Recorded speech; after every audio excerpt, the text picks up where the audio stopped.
Ang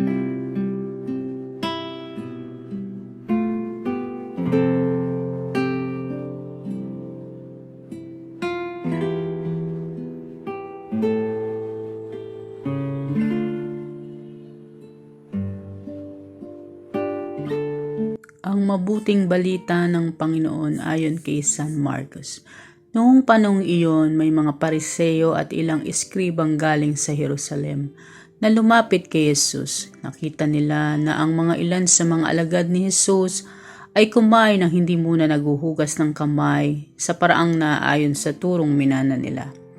Ang mga Hudyo, lalo na ang mga Pariseo, ay hindi kumakain hanggat hindi nakapaghuhugas ng kamay, ayon sa mga turong minana nila sa kanilang mga ninuno. Hindi rin sila kumakain ng anumang galing sa palengke nang hindi muna ito hinuhugasan.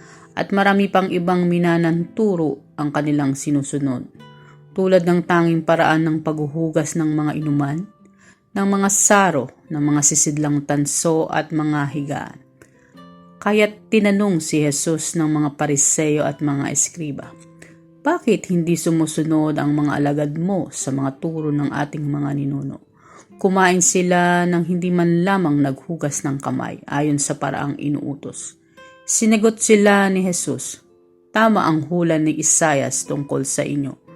Mapang-imbabaw nga kayo gaya ng kanyang isinulat. Paggalang na handog sa akin ang bayan ko'y paimbabaw lamang, sapagkat sa bibig at hindi sa puso at bumubukal. Pagpupuri, pagsamba, ginagawa nila'y walang kabuluhan. Ang utos ng tao ay tinuturong utos ng may kapal. Niwawalang kabuluhan nga ninyo ang utos ng Diyos, at ang sinusunod ninyo ay turo ng tao. Sinabi pa ni Jesus, kay husay ng paraan ninyo sa pagpawawalang bisa sa utos ng Diyos. Masunod lamang ninyo ang mga turong minana ninyo tulad nito.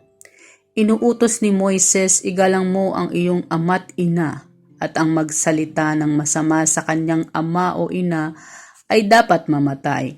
Ngunit itinuturo ninyo kapag sinabi ng isang tao sa kanyang ama o ina, ang anumang maitutulong ko sa inyo ay korban.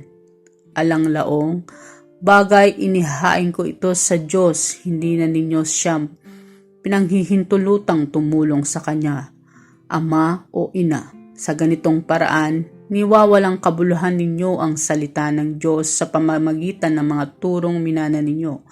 At marami pang bagay na tulad nito ang ginagawa ninyo. Ang mabuting balita ng Panginoon.